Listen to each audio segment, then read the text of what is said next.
My name is Arden Cole, 31 years old. I worked as a software architect in Austin, and I owned 25% of a startup that was finally starting to feel like the payoff to every sleepless night I'd had since I was 16. I had built my life line by line of code, promotion by promotion, saying yes to every hard thing no one else wanted to do. I was proud of what I had. I earned it. My family was a different story. There was my dad, my mom, and my younger brother, Jake, who was 23. Growing up, things were okay, or at least I thought they were, until Jake was born. I was 8 years old when he came along, and that was when everything shifted, like somebody reached into our house and tilted the floor a few degrees in his direction. My parents just stopped seeing me. Before Jake, my report cards went on the fridge. My drawings got stuck to the wall. After Jake, my achievements moved to a drawer somewhere, and his existence became the center of their universe. I still remember the first time I felt that invisible punch. I was 8, clutching a spelling bee ribbon, waiting for my dad to come home. He walked in carrying Jake on his hip, half his shirt covered in baby spit up. I held up the ribbon, beaming. "That's great, honey," he said, not even looking at it. "Can you grab the diaper bag? Your brother had a big day." Jake got everything. When he wanted to go to football camp, they sent him. When he turned 16, they bought him a brand new BMW with a red bow on top, the kind you see in car commercials I used to mute. They got him an apartment near the university and paid his rent even after he dropped out freshman year to figure himself out. Me? I started working after school at 16 just to buy myself a used Honda with a broken air conditioner and a dented fender. I got into Stanford on a full scholarship because there was no way my parents were going to pay for it. I worked part-time through college to cover textbooks and everything else I needed. I never complained to them about it. I just put my head down and worked, and it paid off. On paper, at least. 3 years ago, I bought a house in a nice area with a view of the lake. It was mine. My name on the deed. My money in the down payment. I remember standing in the empty living room the day I got the keys, light streaming across bare floors, thinking, no one can take this away from me. I gave my parents a spare key to the house. It was supposed to be for emergencies, and so they could water my orchids when I was traveling for work or taking a vacation. I had a collection of orchids that I really loved, fragile things that somehow liked me enough to bloom, and my mom had offered to take care of them. "I used to have orchids when I was your age," she'd said, smiling in that soft way I hadn't seen in years. "It'll be nice, like I'm helping." I thought it was a nice gesture, something that might bring us closer. Maybe this was how we mended things, through small, practical kindness. That was stupid of me. 6 months ago, I came back from a conference in Japan.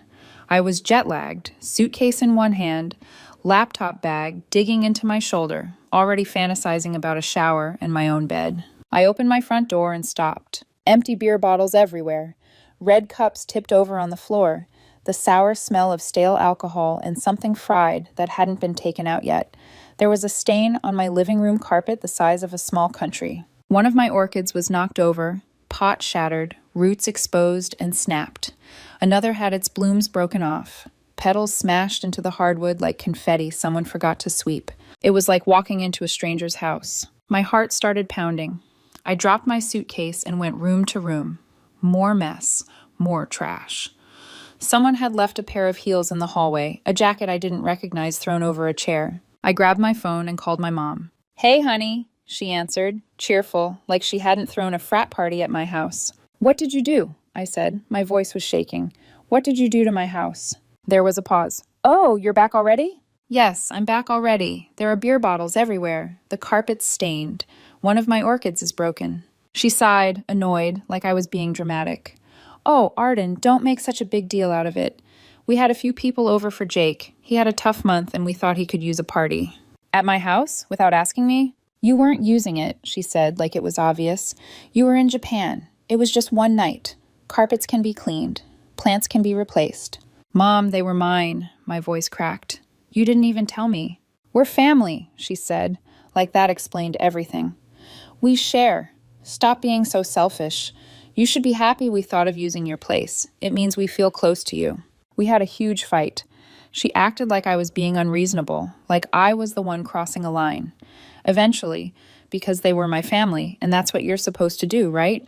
I forgave them. I paid to clean the carpets. I tried to coax the surviving orchids back from the edge. I told myself to let it go. But I also installed a video surveillance system. I did not tell anyone about it. Not my parents, not Jake, not anyone. Cameras at the front door, living room, kitchen. Nothing crazy. No hidden microphones or spy movie nonsense. Just enough to see who came in and out and what they did when they thought I wasn't looking. I just want to know, I told myself as I set it up, fingers tight around the screws. If it ever happens again, I want to know. Fast forward to last Tuesday. I was sitting at my desk at work, reviewing some code, half listening to my team argue about implementation details when I got a notification on my phone. Motion sensors triggered at home. I figured it was probably a delivery or a squirrel being fat and curious on the porch, but I opened the app anyway. What I saw made my blood run cold. My parents were in my house. My dad was measuring the walls of my living room with a tape measure. My mom was standing next to him, typing notes into her phone. Jake was sprawled out on my couch like he owned the place, shoes on the cushions. I turned up the volume on my phone, and the sounds of my own living room filled my office. "This wall is 14 feet, my dad said, reading the tape. My mom typed something. "That'll be plenty of room for his TV and the gaming setup."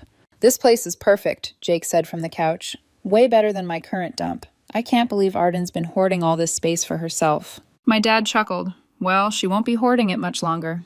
My mom walked over to the window, looking out at the lake like she was inspecting a property listing. "We'll move your stuff in when she goes to Denver next month. Once everything is here, she won't make a scene. She'll just accept it." "Are you sure?" Jake asked. She was pretty pissed about the party. My mom waved her hand dismissively. "She got over it. She always does. Arden is not the type to cause family drama. She'll complain for a day or two, and then she'll let it go." My dad nodded. "Your mother's right. Besides, once your things are in the house, what is she going to do?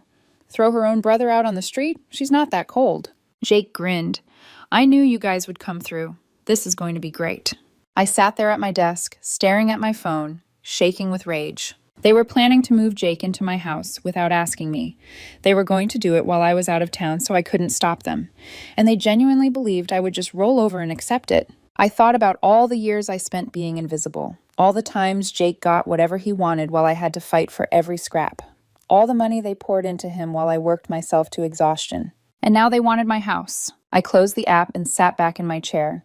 My hands were shaking, but my mind was crystal clear. I was not going to let this happen. I was not going to roll over.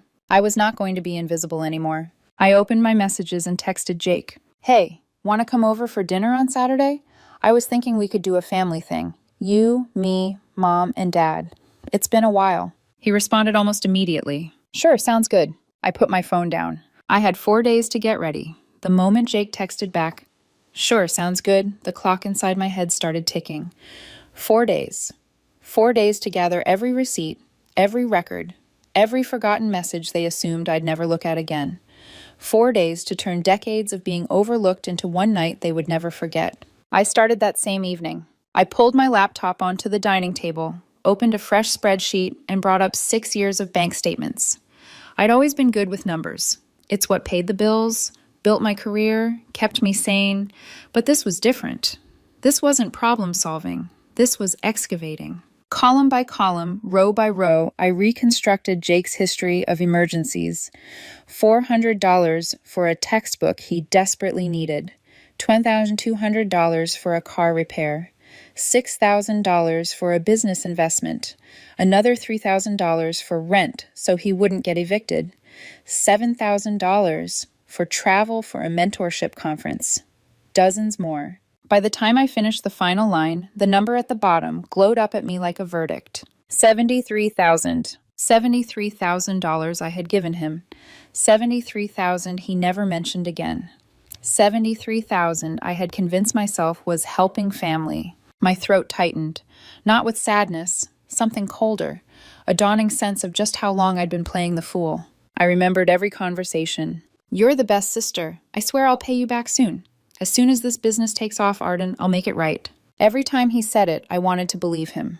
Maybe because believing him was easier than admitting my parents had trained me to sacrifice so he could float. I moved on to his business ventures. 5 projects in 5 years. Every one of them funded by my parents. Every one of them a failure. A smoothie shop that never opened. A clothing line that consisted of 2 hoodies and an Instagram page. A sports podcast studio that recorded exactly 1 episode. A tutoring service he never advertised. a subscription box startup that fell apart after he shipped 2 trial boxes filled with dollar store junk. My parents poured money into each one, calling it supporting his dreams, while my own dreams had been funded by scholarships, late-night shifts, and student loans. But the worst part?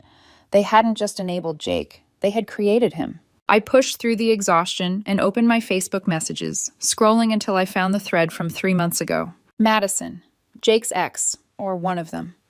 She had messaged me out of nowhere, saying she needed to talk. At the time, I'd skimmed her wall of text, assumed it was breakup drama, and promised to revisit it. I never did.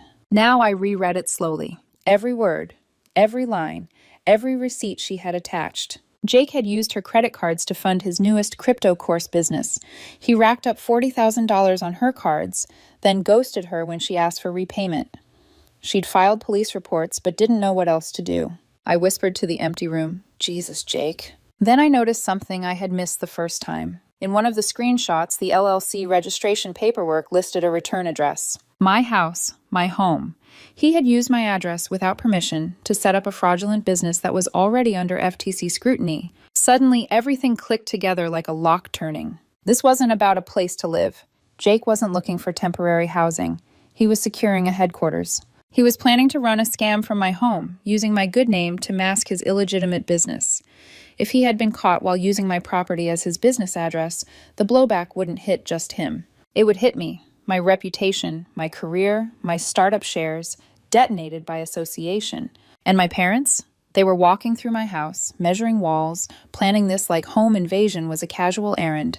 I sat back in my chair as a sharp, clean rage settled into place. I reached out to Madison.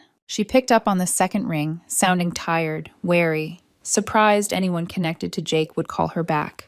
"Madison, it's Arden," I said. "I think we need to talk." She came over the next afternoon, small, anxious, with dark circles under her eyes, but determined. We sat at my dining table, the same one I'd soon be using for the family dinner, and compared evidence. My parents' betrayal, Jake's fraud, her credit card statements, the LLC listing. By the time we finished, Madison looked both vindicated and horrified. "He used you too," she whispered. "He uses everyone." I nodded. "Then let's stop letting him." We started planning, not revenge, truth, not chaos, clarity. Saturday would be the reckoning. Saturday arrived with a strange calm. I woke early, opened my blinds, and watched the sun shimmer over the lake outside.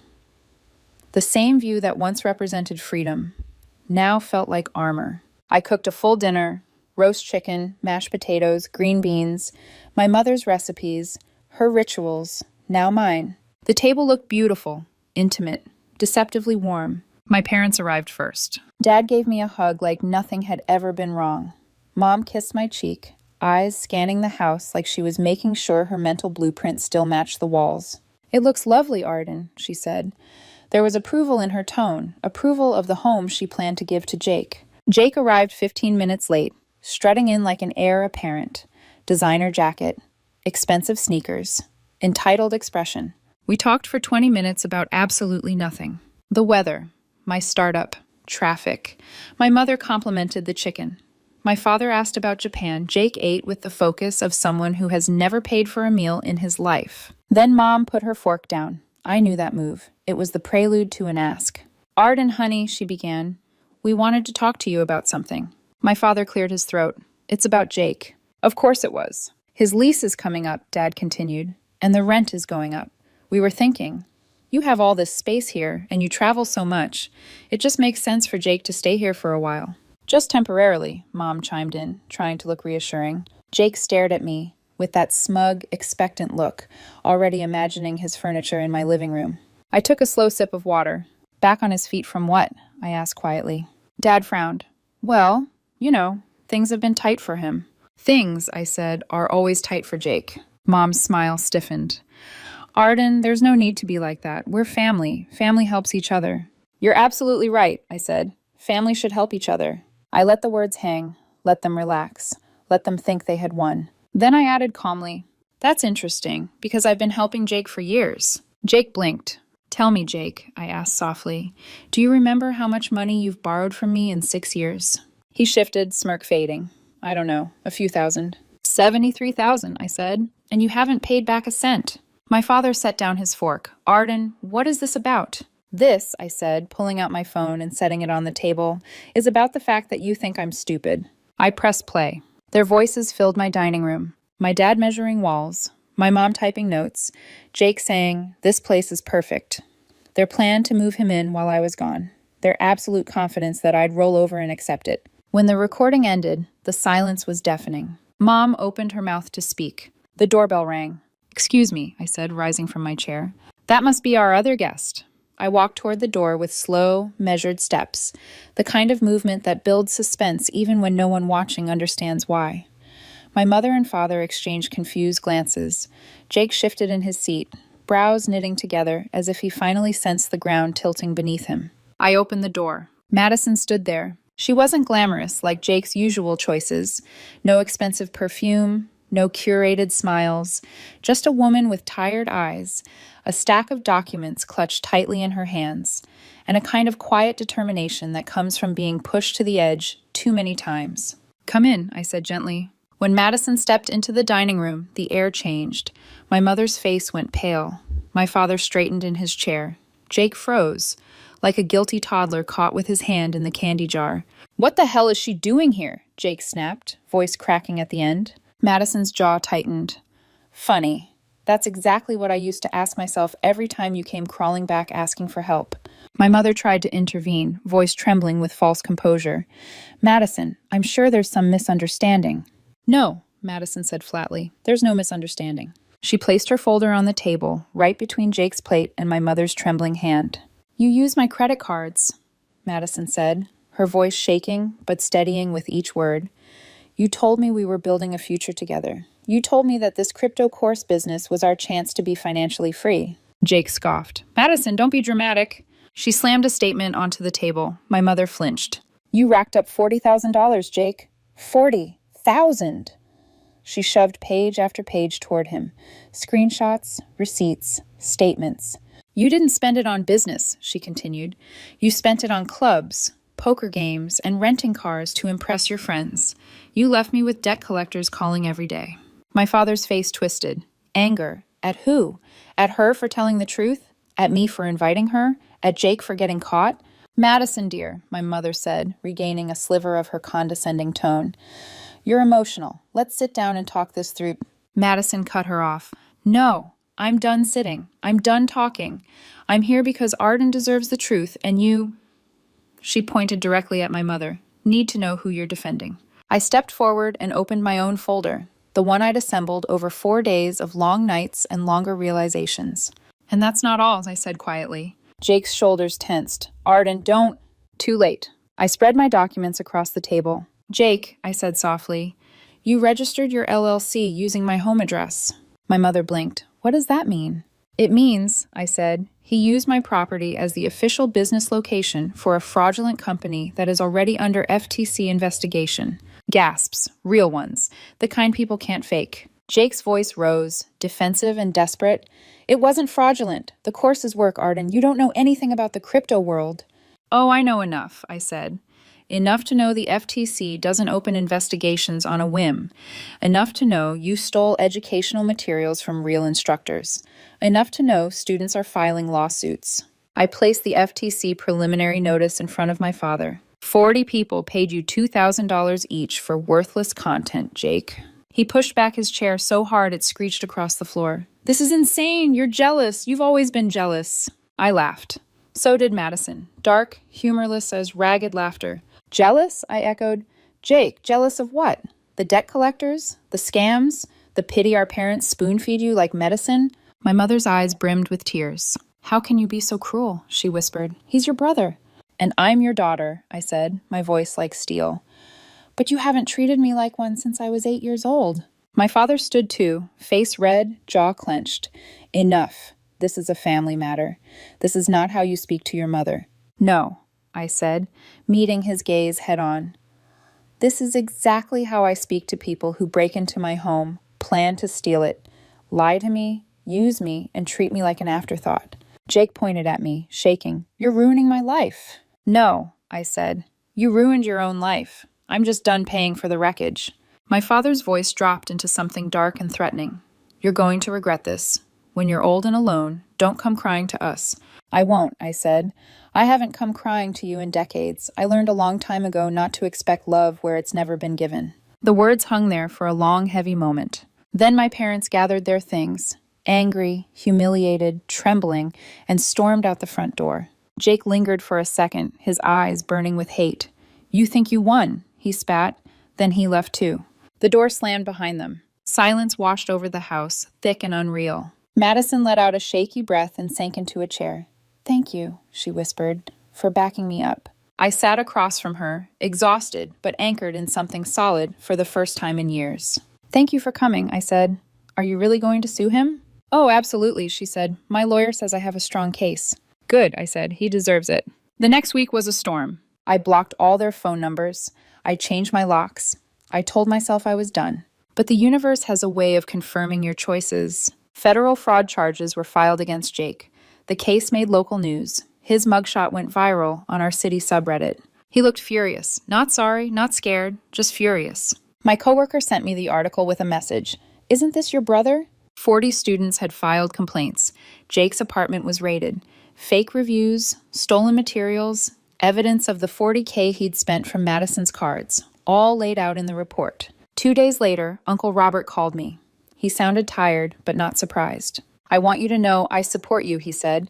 I warned your parents. For years. They never listened. My throat tightened. Thank you, I said softly. You have no idea how much that means. He did. That's why he said it. My parents drained their savings to pay off Madison's lawsuit. They mortgaged their home again to pay Jake's bail. Their retirement fund vanished. Their second house went on the market. They burned their lives down to keep Jake warm. And I didn't feel guilty. Not even once. Because they made their choices. Now they had to live with them. 6 months passed. Then the email came. Subject line, you destroyed this family. My dad wrote paragraphs blaming me for Jake's arrest, Jake's debts, Jake's failures, as if exposing a crime is worse than committing one. I deleted it, blocked him again. Then the letter from Jake arrived. Handwritten, messy, threatening. I know your routine. I know where you work. You will pay for what you did. The lawyer Uncle Robert recommended, Sarah, read it twice, then looked up at me. This is enough for a restraining order. We filed it that afternoon. The court granted it. Jake was banned from coming within 500 feet of me. I thought that was the end of it. I was wrong. 3 weeks after the restraining order was granted, I was at work reviewing a design spec when my desk phone rang. The caller ID read security, lobby. My stomach dipped, cold and instinctive, before I even picked up. Ms. Cole, the guard said, voice tight. There's someone here asking for you. He's agitated. He refuses to leave. A chill shot down my spine. Who is it? He says he's your brother. I didn't remember standing. One moment I was in my chair. The next I was halfway to the elevator, fingers trembling as I jabbed the button. The elevator doors slid open to reveal Jake standing in the middle of the lobby. Wrinkled clothes, messy hair, and wild, feverish eyes. He looked nothing like the smug air my parents spent decades polishing. He looked desperate, cornered.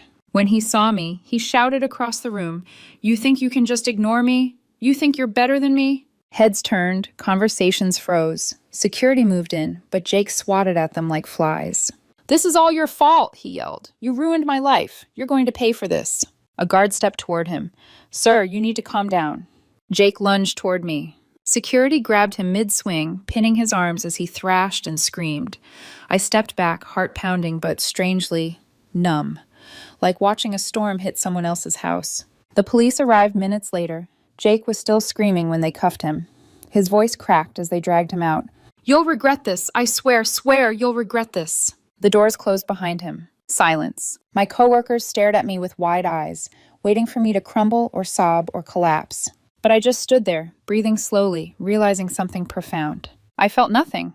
Not fear, not guilt, not grief, nothing. Jake had violated the restraining order. His bail was revoked. He went straight back to jail. And the next time I saw his name, it was in a courtroom. Jake pleaded guilty to federal fraud charges. The evidence was overwhelming. Screenshots, bank transfers, stolen materials, dozens of sworn complaints. He was sentenced to 18 months in federal prison, 5 years probation, full restitution to every single victim.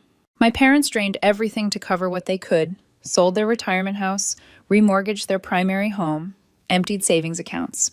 Uncle Robert told me, "They look 10 years older, Arden. Your mother cries constantly. Your father barely speaks." He said it like maybe it would soften something in me. It didn't. I didn't feel vindictive. I didn't feel triumphant. I just didn't feel responsible. They had shoveled money into Jake's failures for years. They built a shrine to his potential and used mine as firewood to keep it lit. They made these choices. Not me. Jake served 15 months before being released early for good behavior.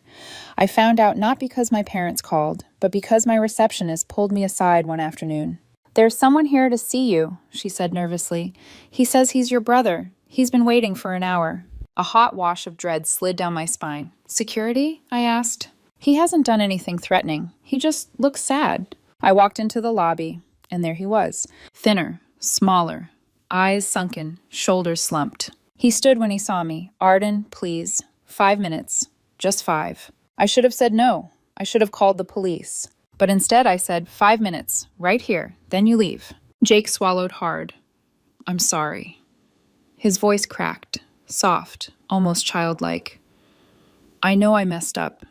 I know I hurt you and Madison and everyone. I've been thinking about it every day for the last year." I watched him closely. Desperation looks a lot like remorse if you squint hard enough. "I'm working now," he said quickly. "A warehouse job. I'm paying back what I owe. I'm trying to fix things." "Fix things?" I repeated. "How exactly?" He looked lost. "I don't know yet, but I'm trying. I want my family back." I held his gaze for a long moment. "Jake," I said finally, "you're not sorry you hurt us. You're sorry you got caught." His expression twisted. "That's not fair." "You threatened me," I said calmly. "You used my home address for a scam. You tried to steal my house. You ruined Madison's credit. You scammed 40 strangers. You screamed in my lobby and violated a restraining order." His face turned red. "You're my sister. You were supposed to help me." "I did help you," I said, "for years. And you used that help to hurt people." He stepped closer, anger bubbling again. "You think you're better than me. You always have." "No," I said. "I think I made different choices." He flinched. "You're going to need family one day," he snapped. "And when you do, we won't be there." "Good," I said softly. "I'd rather be alone than surrounded by people who only show up when they want something." Something in him broke then, something brittle and sharp that had been holding him upright. He stared at me one last time, then turned and walked out without another word. I watched him disappear through the glass doors. And once again, I felt nothing at all. That was 2 years ago. I haven't heard from Jake or my parents since. I don't know where they live, what they're doing, whether Jake stayed out of trouble or fell right back into it. I don't care. My life is good now. Really good. I live downtown with my boyfriend Ethan, a graphic designer with a quiet laugh and the kind of kindness that feels like sunlight after a storm. We've been together a year and a half. He supports me in ways my family never understood, never tried to. My startup is thriving. My shares are worth more than I ever dreamed. I could quit tomorrow if I wanted, but I love my work, so I don't. I have friends who show up. I have people who text me just to say they're thinking of me. I have a home no one else has a key to. People sometimes tell me I should forgive my parents. That family is family. That life is short. That one day I'll regret cutting them out. But those people don't understand. They don't know what it's like to be invisible in your own home, to be the afterthought, the backup plan, the emotional trash can, to work for everything you have while someone else gets everything handed to them. I don't need that kind of family. I built my own. And for the first time in my life, I'm doing just fine.